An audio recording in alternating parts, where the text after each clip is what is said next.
kasing ko ayuha sa kasakit nga gibati ko kuhaa ang mga pagdumot pulihi sa paghigugma nga sama kanimo ania ang kasing-kasing ko ayuha sa kasakit nga gibati ko kuhaa ang mga pagdumot pulihi sa paghigugma nga sama kanimo pag-uha Ginoo nga sama kanimo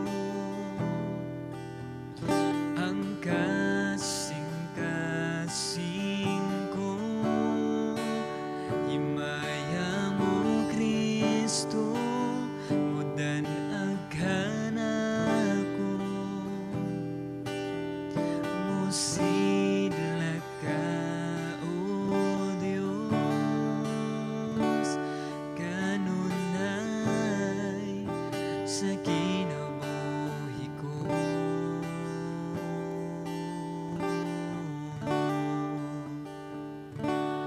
ania ang kasing-kasing ko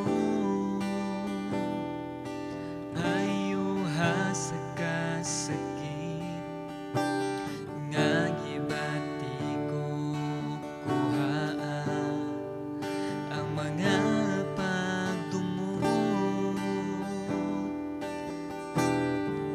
sa paghigugma nga sama kanimo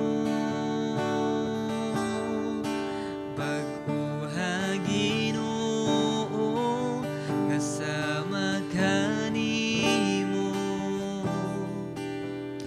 ang kasing-kasing ko himaya mo Kristo mudan aghana ko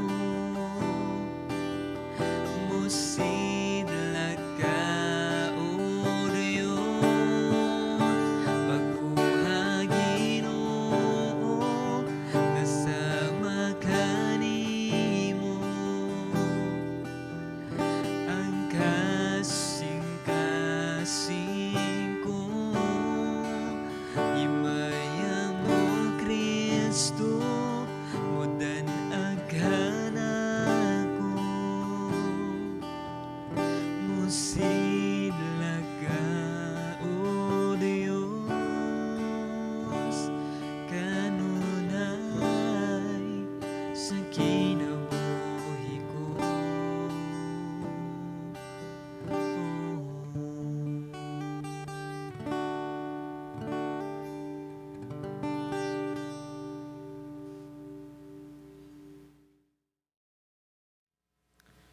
Pagkaniagi nga Sabado, wala na mo damha nga mamatay akong lola tungod kay siyempre okay pa man iya nga kahimtang.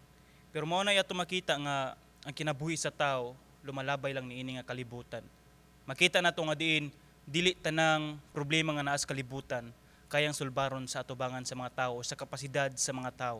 Kung ato makita ang kinabuhi na ay utlanan nga di naay katapusan ang tanan.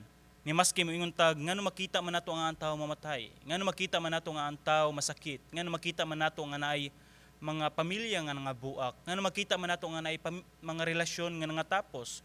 Kung atong tan-awon ang tanan dili kita mo'y nagkupot niini. Dumoingon ta involved ta sa mao nga sitwasyon. Pero ato makita nga dili kita mo'y nagkupot sa maong sitwasyon, kundi apil ta didto sa maong sitwasyon. Kung ato makita ang Dios mo'y nagkupot sa maong tanan. Ang Dios mo'y nagkupot sa kinabuhi. Ang Dios mo'y nagkupot sa kalibutan. Siya mo'y nagmugna sa tanan o siya mo'y nagkontrol sa tanan. Apil ang atong kinabuhi. So ato makita nga diin sa atoa samtang magatubang ta atubangan sa Ginoo. Wala tay sarang usa ka butang gamay or dako nga atong mapasigarbo atubangan sa Dios. Kung ato makita sa maong mensahe karon nga diha sa Roma kapitulo 8 bersikulo 18 hangtod sa 27. Anhi nga mensahe atong paghisgutan maong kinabuhi sa tao nga wala nay paglaom apan nahitabo nga naay paglaom tungod sa gibuhat sa Dios. Ug atong tan-awon unsa man dayang gibuhat sa Ginoo ug unsa man ang iyang saad para sa mga tawo nga nawagtangan na og paglaom. Atong basahon ang pulong sa Ginoo diha sa Roma kapitulo 8 bersikulo 18 hangtod sa 27. Ang pulong sa Ginoo nagaingon, giisip ko nga ang atong mga pag-antos na ining panahona dili gayud ikatandi sa himaya nga ipadayag unya kanato. Mahinangpon nga nagpaabot ang kabuhatan nga ipadayag sa Dios ang iyang mga anak. Kay gitugutan sa Dios nga mahimong kawang ang kabuhatan dili tungod sa kaugalingong pagbuot niini kundi tungod sa pagbuot sa Dios. Apan bisan pa niini nagpabilin ang paglaom. Kay luwason man gayod ang kabuhatan gikan sa kaulipnan sa pagkamadunuton og makaambit kini sa himayaong kagawasan sa mga anak sa Dios. Nasayod kita nga hangtod karon ang tibuok kabuhatan nag-agulo tungod sa kasakit sama sa babae nga nagbati. Apan dili kay ang kabuhatan lang ang nag-agulo kundi lakip kita nga nagbaton na sa espiritu ingon nga unang gasa sa Dios. Nag-agulo kita samtang nagpaabot kun kanusa sa gupa nga mga anak sa Dios ug kanusa luwasa sa hingpit. Bersikulo 24. Kay giluwas kita tungod niining maong paglaom, apan kun makita nato ang atong gilauman, dili kana nato matawag nga paglaom, kay lauman pabadiay ang nakita na. Apan kun mulaom kita sa wala nato makita, magpaabot kita nga mapailubon. Sa samang paagi sa atong pagkahuyang tabangan kita sa espiritu kay dili kita mahibalo unsaon pagampo. Ang espiritu mismo mao ang mga liyupo sa Dios alang kanato uban sa mga agulo nga dili ikasaysay sa pulong. Og ang Dios nga nasayod sa kasing-kasing sa tao, nasayod unsay ginuuna sa espiritu. Kay ang espiritu mga liyupo sa Dios alang sa iyang katawhan, sumala sa iyang kabubuton. Ang Dios nagapanalangin ng daan sa iyang nga pulong. Sa kapitulo 5 sa maong libro sa Roma, ato makita diri nga naatay kalinaw ug naatay kalipay uban sa Dios. Sa kapitulo 6 ato makita diri nga diin tungod kay naatay kalinaw tungod sa gibuhat sa Dios nga diin siya namatay ngadto ibabaw sa cross sa bisan kinsa nga modawat kaniya makabaton og kaluwasan. Kung ato makita sa kapitulo 6 diin dayag nga diin makabaton kita og bag-o nga relasyon diha sa Dios. Nga diin sa kapitulo 7 diri ginahisgutan nga diin tungod kay naa natay bag-o nga relasyon sa Dios, wala na nakakupot kanato ang balaod kundi naa na kita diha nagasubmit atubangan sa Dios o diha kang Ginoong Hesukristo o dili na sa maong balaod. Nga diin ato makita po diri sa kapitulo 8 sa ato ang mensahe karon nga diin maabot ang panahon nga diin bisan sa mga tawo nga mituo sa Ginoo wa nagpasabot nga diin haruhay kayo ang kinabuhi. Moabot ang kasakit, moabot ang kalisod, moabot ang kasamok, moabot ang tanan nga mga bati, mga problema, mga pagsulay sa ato ang pagtuo hilabi na sa atong pagkakristohanon. So niini nga mensahe si Pablo nagpasabot ngadto sa mga Kristohanon sa iha mga igsoon nga mga Hudiyo nga diin tanaw nila silang kaugalingon nga sakto ang ilahang gibuhat o di ba pipila sa mga Kristohanon diring dapita is nagantos tungod sa ilahang nga pagtuo. Hilabi na gayud nga diin misubmit sila ni Ginoong Hesukristo ug ilahang gisalikway ang maong balaod. Pero wa nagpasabot nga ang balaod walay pulos. Ang pasabot diri nga diin ang balaod wala gigamit para maluwas ang tao. Nga diin moingon tag nagbuhat kog maayo para maluwas ko, dili ingon ani nga mensahe kundi naluwas ko pinaagi sa akong pagtuo diha sa Ginoong Dios nga diin nibuhat kog maayo isip resulta sa kamaayo sa Dios diri sa ako ang kinabuhi. Nga diin si Pablo diing dapita naga-explain siya mahitungod sa unsa mang sitwasyon nga naa ka karon, hilabi na nagahisgot siya mahitungod sa pag-antos, unsa man ang imuha nga buhaton. Imuha ba kaning sa gubangon nga naay paglaom o di ba ka sa gubangon nimo nga wa na kay paglaom nga mao naman ni ako nahitabo karon, mao naman ni ang sitwasyon karon, ako nilang ni siyang pasagdan. Unsa man ang ato ang pagabuhaton niini. Si Pablo naga-encourage ngadto sa iyang mga igsoon nga mga Kristohanon niini nga mensahe nga diin mahimo kitang magpadayon, mahimo kitang naatay paglaom tungod sa himaya sa Dios nga iyang ikahatag nato puhon sa umaabot. So atong tanawon diri, nga diin bisan sa bersikulo 18 nagaingon, giisip ko nga ang atong pag-antos na ining panahona dili gayud ikatandi sa himaya nga ipadayag unya kanato. So ato makita diri nga si Pablo iyahang gi-kumpara ang kasakit karong panahona, ang kalisod karong panahona kumpara sa himaya sa maabot kung ikaw magpabilin diha sa Dios. So ato makita nga diin giangko ni Pablo, wala siya maingon nga diin kung ikaw Kristohanon, kung ikaw nakaila sa Dios, kung ikaw na kay Dios sa imong kinabuhi, dili ka makasuway og kalisod, di ka makasuway og kasakit, di ka makasuway og mga pag-antos. Wala nagpasabot, wala giingon ni Pablo niini nga mensahe. Kun dili iyang giila sa bersikulo 18 nga sa kinabuhi sa tao naay kasakit, naay pag-antos. Apan iyang gikumpara nga diin bisan pag naa ang kasakit, ayaw kahadlok, ayaw kaguol, kung dili mo padayon kita nga naay paglaom tungod kay unsa man iyang gipakita diri, ana ang paglaom diha sa Dios sa umaabot nga diin iyang ikahatag sa mga katawhan. So sa duha nga sa mensahe sa duha nga division sa atong pagatun-an karon. Una, mao ang wala nay paglaom nga diin naka-focus lang ta sa maong pag-antos na ining kinabuhian, ining kalibutana. Panduha, bisan pag naa ang pag-antos, apan ato nakita nga naa ang paglaom sa umaabot diha kang Ginoong Hesukristo nga iyang ikahatag diri sa tuwa. Mao ni siya ang paglaom. Din ang panduha, ang una, wala nay paglaom, ang panduha is naay paglaom. So atong tanawon diri, ngano wala may paglaom? Tungod kay sa bersikulo 18 hangtod pa ubos nga mga bersikulo, ato makita diri nga naa ang kalisod sa kinabuhi sa tao. Naa ang kalisod sa tagsa-tagsa sa tuwa. Regardless if nituo ka sa Ginoo o wa ka mituo sa Ginoo, naa ang kasakit, naa ang problema sa kinabuhi sa tao. Pero unsa may nakabintaha kung kita misalig sa Ginoo ug unsa may nakabati if wala ta misalig sa Ginoo? Mao ni siya ang atong tanawon.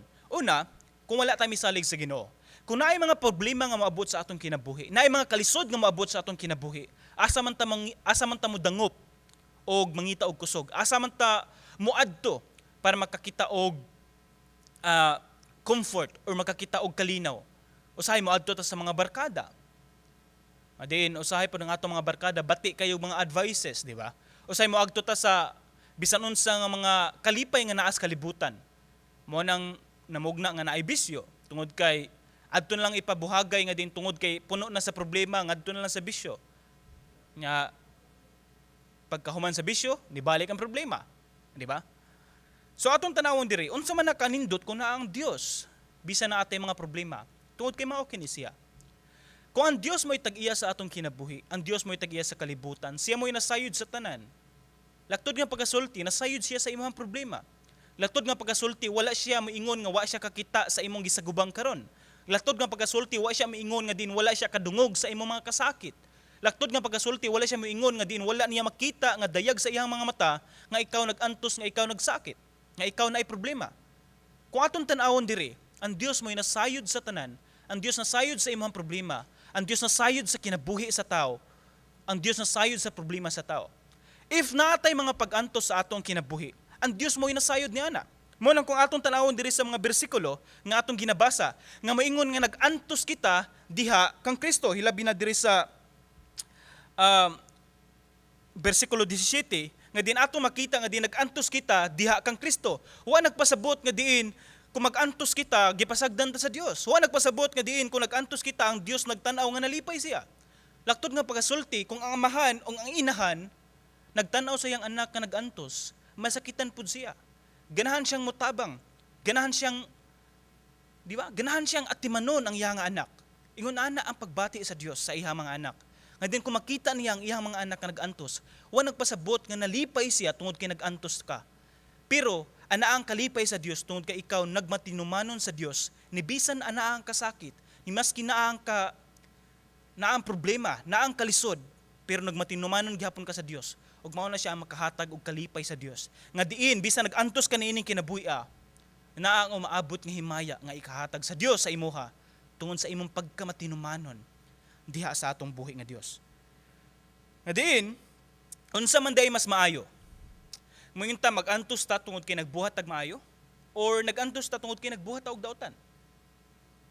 Ato siya iklaro. Unsa man ang mga pag-antos nga nagbuhat ta og daotan? Mao ni siya. Nag-antos ka or di ba ka nag-antos ang usa ka tawo sulod sa prisuhan tungod kay nagbuhat siya og daotan. So ato makita diri nga diin ang nagbuhat siya og daotan nga diin uyon nga diin connected ra sa iya nga pag-antos nga diin angayan siya nga silutan tungod sa iyang gibuhat nga pagkadaotan. Apan unsa man kung arita sa mga tawo nga nagbuhat og maayo apan nagantos. Asa may mas maayo para nato niana? Nga deserving ka silutan tungod kay nagbuhat ka og daotan? O di ba ka nagantos ka tungod kay nagbuhat ka og maayo? Ang Biblia klaro nga nagsulti diri nga bisan nagantos ka sa pagbuhat og maayo. Bisan nagantos ka ibin nagbuhat kag maayo. Aton tan-awon nga din ang Dios mo'y nahimaya sa atong kinabuhi. Una natong tan-awon diri, ngano magantos man ang tao? Ngano ang tao kinahanglan man nga naay problema, naay kasakit, masakit, o di ba ka infected sa COVID, o di ba ka mamatay, o di ba ka maluya, daghan kay mga rason. Pero atong tan-awon diri, asa man gikan ang pag-antos? Asa man gikan kining gitawag natong suffering? Kung atong tan-awon sa history o sa kinaunhan pa lang, ang pag-antos sa tao, epekto siya tungod sa sala sa tao. Laktod nga pagasulti, kung wala nakabuhat og sala ang tao, walay pag-antos nga moabot sa kinabuhi sa tao. Apan, nahitabo naman nga ang tao nakabuhat og sala, ug ang bayad sa sala, mao ang kamatayon. Kung ato makita sa kapitulo 3, diri sa libro sa Genesis, diri ginasubay, nga diin, mao ni siya ang silot sa tao, nga ang tao mag-antos tungod sa pagsupak niya diha sa Dios. Ang unang tao si Adan o si Eva, nga diin nag-antos. Nga diin kang Eva, manganak siya nga diin sakit. Ang kang Adan nga diin maningkamot siya, magkugi siya maayo, mag-antos siya para naa siya ikapakaon sa iyang pamilya. Kung ato makita diri, ang silot or ang pag-antos na hitabo o naabot sa tao tungod sa sala sa tao. O akong pangutana, kinsa man nato diri ang wala nakabuhat og sala? Tanan nato nakabuhat og sala. Apan kung mag-antos ta, tanan pod nato magbagulbol. Tanan pod nato mo reklamo tungod kay nag-antos ta. Para sa kuha, ang tao ra siguro nga naay katungod nga mo reklamo sa iyang pag-antos. Kung tanaw niya siyang kaugalingon nga wa siya nakabuhat og sala. Apan tanan nakabuhat og sala, tanan mag-antos. So laktod nga pagkasulti, bisan pag Kristohano na o bisan ang tao naluwas na, apan ana ang pag-antos, wa nagpasabot nga diin ang bayad sa maong sala mawagtang sa iyang kinabuhi. Do maingon ta nga diin mobalik ta ngadto sa kapitulo 7 nga atong ginahisgutan nga diin wala na nagkupot nato, wala na tagigapos sa maong sala kun dili naa na ta diha sa Dios. Pero wa nagpasabot nga ang epekto sa sala, ang pinakagrabe nga epekto sa sala mawagtang tungod kay naata niini nga kinabuhi. Dili gayud.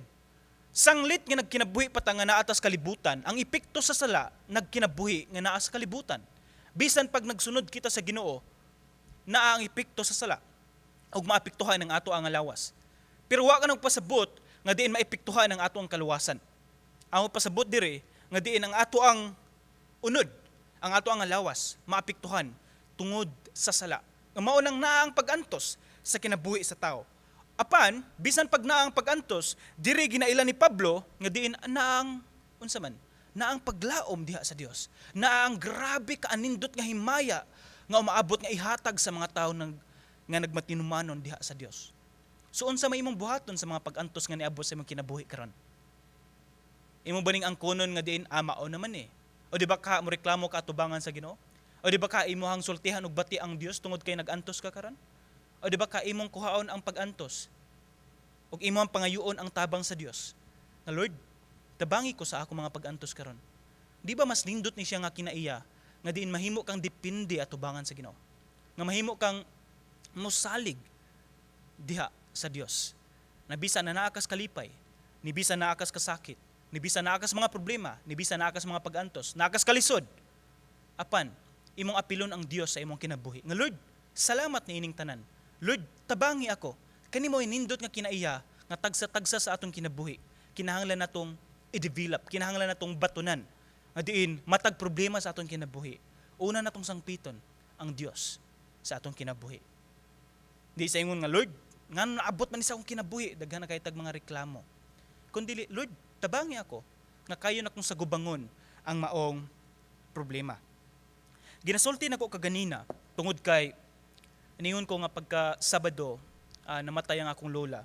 Tinuod man nga as human as we are sa atong pagkatao, mubati tag kasakit, mubati tag kalisod, mubati tag kahuyang, mubati tag kamingaw. Ug mao na mga tao mga anak ni lola is mihilak sila. Hindi man nato ma-blame ang tao, normally siya nga epekto nga diin tungod sa kasakit di nato makumkum sa atong kasing-kasing nga diin muhilak jud ang tao. Atong timan-an diri nga diin ang mindset manggod sa mga tao. Once nga ang tao gani mamatay, feel nila nga murag ang tao tanan ditso sa langit. Ako personally nakita nako ang tinuod nga pagtuo ni Lola nga diin para sa ko nalipay pod ko nga diin si Lola nakapahulay na nga diin mas nindot ang iyang kahimtang diha sa kamot sa Dios, di ba? Grabe ka anindot nga kahimtang. Mao na siya ang atong baton ng kalipay. Pero in general nga din makita nato sa mga tao nga murabag kung ang tao mamatay, unang obserbasyon nga ato makita, huna nila nga ang tao malangit. Regardless if ang tao naabay Dios ay ang kinabuhi or walay Dios ay lang kinabuhi, wala gid sa una sa tao nga moadto sa vigil nga maguna-una siya nga kaning tawhana ay perno dyan wala dyan, di ba? Kung dili silang una-una nga kaning tawhana na silang una langit dyan Panduha, moingon sila nga kung kinsa to ang namatay, ilang hangyoon nga pabantayon sa ilang kinabuhi or di ba ka hangyoon nila nga diin mao magbantay sa samtang naa sila sa kalibutan. Wait. Like si example kang lola. Nibiya na si lola. Kung atong tanawon diri, dili sa ingon nga ang tao mamatay tapos hangyoon nato nga sila mo mabantay nato samtang naa tas kalibutan. Like samtang buhi pa gani sila, di gani sila makabantay sa to samot nag mabiya na sa kalibutan, di ba? So kung ato siyang ibutang sa conclusion mao ni siya, kung mamatay ang tao mas gamahanan di ay. So kung buhi walay gahom. Nakuha na to. Ang pantulo mao ni siya nga moingon sila nga murag himuon nila sulugoon ang namatay nga diin moingon sila iampo pud mi didto sa Ginoo regarding sa among kahimtang diri sa kalibutan. Wait. So kung ang tao mamatay, moatubang siya sa Ginoo tapos mahimo siya nga mensahero. Nga diin mohangyo siya ngadto sa Dios, nga diin hatagig nindot nga kahimtang ang akong mga anak or hatagig nindot nga kahimtang ang akong mga igsoon sa kalibutan nga buhi pa. Kaning tanan is sayop ni siya.